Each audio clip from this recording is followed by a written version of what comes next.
السلام علیکم ورحمۃ اللہ وبرکاتہ۔ یہ مشق ہم نے پڑھی تھی پیش کے متعلق، ہم نے مکمل مشق پڑھی یہ والی۔ اس میں ایک دو باتیں جو کہ بڑی ہی توجہ طلب ہیں۔ اب دیکھیں یہابو، یہاں ہم وقف کرنا چاہتے ہیں تو آخری حرف پر کیا ہے؟ پیش۔ تو یہاں وقف کیسے کریں گے؟ قاعدہ جو ہے وہ ذہن میں رکھیں کہ یہ اگر آخری حرف پر کلمہ کے آخری حرف پر پیش ہو تو اس پیش کو ختم کر دیں گے، جزم لگا دیں گے، یعنی کہ آخری حرف کو کیا کر دیں گے؟ ساکن۔ ٹھیک ہے جی، اس کو ہم پڑھیں گے یہابو کی بجائے۔ یہابو کا وقف کیا ہوگا؟ یہب صحف۔ ٹھیک ہے، اچھا اب یہ دیکھیں، ایک آپ کے سامنے یہ کلمہ ہے تزیغ۔ اب یہ را کے اوپر کیا ہے؟ پیش، جبکہ میں نے آپ کو بتلایا ہوا ہے کہ جس را کے اوپر زبر یا پیش ہو تو اس را کو موٹا کریں گے۔ جب ہم تزیغ اس کو پڑھتے ہیں ایسے جیسے میں نے ابھی پڑھا ہے تو را موٹی ہوگی۔ اگر ہم نے یہاں وقف کرنا ہے تو پھر یہ پیش ختم ہو جائے گی، پیش ختم ہو جائے گی، کیا آ جائے گی؟ جزم آ جائے گی، یعنی کہ یہ را ساکن ہو جائے گی۔ پھر ہمارا دوسرا قاعدہ جو ہم نے ایک پڑھا تھا، آپ کو بتلایا تھا کہ را ساکن سے پہلے زبر یا پیش ہو تو را کو موٹا، را ساکن سے پہلے زیر ہو تو را کو باریک۔ تو یہ ہماری را جو ہے باریک ہو جائے گی۔ اس کو ہم پڑھیں گے تزیر۔ ٹھیک ہے جی، اعیو۔ اسی طرح یہ بھی ہے، را ساکن ہو جائے گی وقف کے دوران، وصل کے دوران، یعنی کہ جب ملا کے پڑھیں گے تو پھر ہم اس کو موٹا ہی پڑھیں گے کیونکہ را کے اوپر زبر ہے۔ اگر ملانا نہیں ہے، وقف کرنا ہے، تو پھر را ساکن کر کے تو پیچھے زیر ہے تو باریک کا قاعدہ جو ہے لاگو ہوگا۔ ذکر، اچھا دعی، اس کو دعی کہنا ہے وقف میں۔ ٹھیک ہے، اور یہ حشیر، ہاں یہ قری'a، یہ چونکہ یا نہیں ہے حمزہ ہے تو اس کو ہم قری نہیں کریں گے وقف، قوری کیسے کریں گے جی؟ قوری، ایسے اس کا وقف کریں گے۔ اخر، اب یہ دیکھیں مثال آپ کے سامنے ہے، را کے اوپر پیش ہے، وقف کیا، را ساکن ہو گئی، جزم آ گئی، پیش ختم ہو گئی، پھر قاعدہ ہمارا جو ہے وہ دوسرا شروع ہو گیا کہ را ساکن سے پہلے حرف پر زبر ہو یا پیش ہو۔ اب یہ زبر ہے تو یہ را ہماری موٹی ہوگی وقف کے دوران، وصل کے دوران بھی، وقف کے دوران بھی، یہ وقفاً وصلاً اس کو ہم موٹا پڑھیں گے۔ اس طرح یہ بھی نظر، یہ را ساکن سے پہلے پیش ہے، اور یہ را ساکن وقف کے دوران را ساکن سے پہلے زبر ہے۔ ٹھیک ہے جی،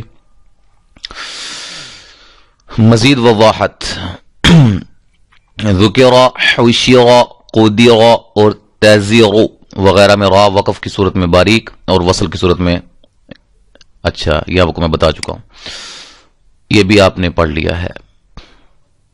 ٹھیک ہے، یہ بھی ہو چکا ہے۔ ہاں جی، دو پیش آج کا ہمارا نیا سبق، دو پیش کے حوالے سے۔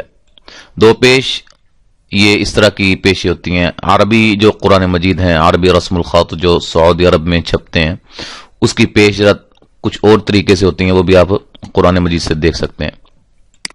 تو ہمارا جو پاک و ہند کے اندر قرآن مجید چلتے ہیں، جو رسم الخط ہے، اس طرح اس میں یہ دو پیشوں کا علامت ہوتی ہے، دو پیشوں کی علامت اس طرح ہوتی ہے۔ ٹھیک ہے، ایک سیدھی پیش ہوتی ہے اور ایک الٹی پیش ہوتی ہے، اس کو ہم دو پیش کہتے ہیں۔ ہدایت نمبر 1، دو پیش کی پہچان کرائیں کہ جن کی شکل، ہاں جی یہ ہے۔ اچھا، ہدایت نمبر 2، ہدایت نمبر 2 ہے جس را پر ایک پیش ہو اسے پر پڑھا جاتا ہے۔ ہاں جی، یہ بھی میں آپ کو پہلے بتلایا تھا کہ جس را کے اوپر زبر ہو، اب زبر کے متعلقہ کیا ہے؟ زبر ہے، کھڑی زبر ہے، دو زبریں ہیں، را کو موٹا کریں گے۔ اسی طرح را کے اوپر پیش ہو، خواہ وہ پیش ایک ہے، دو ہیں یا الٹا پیش ہے، تو اس کو ہم موٹا ہی کریں گے۔ ٹھیک ہے، ہدایت نمبر 3، دو پیش کی تنوین ادا کرتے وقت حرف اپنی ذات سے زیادہ نہ بڑھایا جائے، جیسے بن، ہاں تنوین ہے، یہ میں نے آپ کو بتلایا تھا، دو زبر، دو زیر، دو پیش تنوین کی علامت ہوتے ہیں، یہ تنوین ہوتی ہیں جن جس حرف پر دو زبریں، دو زیریں، دو پیشے آ جائیں اس کو تنوین کہتے ہیں۔ اچھا جی، تو یہ با کے اوپر دو پیشے ہیں، یہ تنوین ہے۔ اب اس کو با دو پیش بن کریں گے، با دو پیش بن، اس کو با دو پیش بون، غلط ہوگا اس طرح، اس کو ہم کھینچیں گے، لمبا کریں گے تو یہ غلط ہو جائے گا، ٹھیک ہے جی۔ اور بن، با دو پیش بن، تا دو پیش تن، یہ مجہول طریقہ ہے، اسی طرح بھی نہیں پڑھنا۔ ہدایت نمبر 4، موٹے حروف پیچھے بتائے گئے ہیں، ان کو ہاں جی، جو موٹے آپ کو حروف بتائے گئے ہیں شروع سے ہی، ان کو آپ نے ہر وقت ہر حال میں، جیسا کہ آپ کو بتلایا گیا، موٹا ہی پڑھنا ہے، کسی صورت میں باریک نہیں ہوتے ہیں وہ 7 حروف۔ اب اس کو میں پڑھتا ہوں۔ حمزہ دو پیش ان، با دو پیش بن، تا دو پیش تن، ثا دو پیش ثن، جیم دو پیش جن، حا دو پیش حن، خا دو پیش خن، دال دو پیش دن، ذال دو پیش ذن، را دو پیش رن، زا دو پیش زن، سین دو پیش سن، شین دو پیش شن، صاد دو پیش صن، ضاد دو پیش ظن، طا دو پیش طن، ظا دو پیش ظن، عین دو پیش عن، غین دو پیش غن، فا دو پیش فن، قاف دو پیش قن، کاف دو پیش کن، لام دو پیش لن، میم دو پیش من، نون دو پیش نن، واو دو پیش ون، ہا دو پیش ہن، ہا دو پیش ہن، حمزہ دو پیش ان، یا دو پیش یون۔ اچھا جی، یہ ہجے کا طریقہ لکھا ہوا ہے، یہ آپ پڑھ لیں، ویسے چونکہ میں صرف روانی سے پڑھا رہا ہوں۔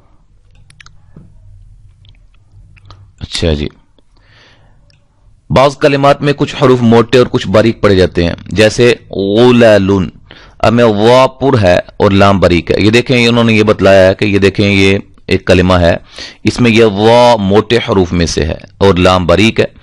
اب جب ہم اس کو پڑھیں تو بڑے اہتمام کے ساتھ پڑھیں تاکہ یہ لام اس وا کی وجہ سے بھی موٹا نہ ہو جائے، غلالن نہ ہو جائے، بلکہ غلالن، یہ لام کو باریک کرنا، دونوں لاموں کو، ٹھیک ہے۔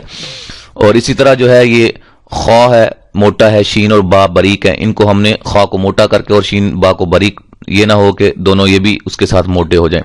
خوشبن، خوشبن، اب یہ پہلا باریک ہے، دوسرا موٹا ہے، پھر اگلا موٹا ہے، پھر باریک ہے، ایسے کر کے ان کو ہم اہتمام کے ساتھ۔ بقعتن، یہ میں نے الگ الگ سے پڑھا ہے تھوڑا سا، بقعتن، ٹھیک ہے، بقعتن، تا باریک، یہ باریک ہے اور یہ دونوں موٹے ہیں، ان کو ہم نے اس طرح پڑھنا ہے، پہلا باریک، دوسرے دونوں موٹے۔ سغون، ٹھیک ہے۔ اچھا جی، تختی کو ہم ایک مرتبہ پڑھ لیتے ہیں۔ بقعتن، احد، سرور، قطع، حمر، خشب، عمل، غبغة، كتب، ظلل، زبد، قدم، خلق، حسنة، قطعة، ظمأ، نصب، كلمة، ملك، مغض، بشر، قسم، رجل، حرج، دیت، اشر، اذن، لعب، رسل، جدد۔ باقی انشاءاللہ ہم تفصیل اس کی پڑھیں گے، کچھ جو چیزیں رہ گئی ہیں وہ انشاءاللہ ہم اگلے سبق میں پڑھیں گے۔ السلام علیکم ورحمۃ اللہ وبرکاتہ۔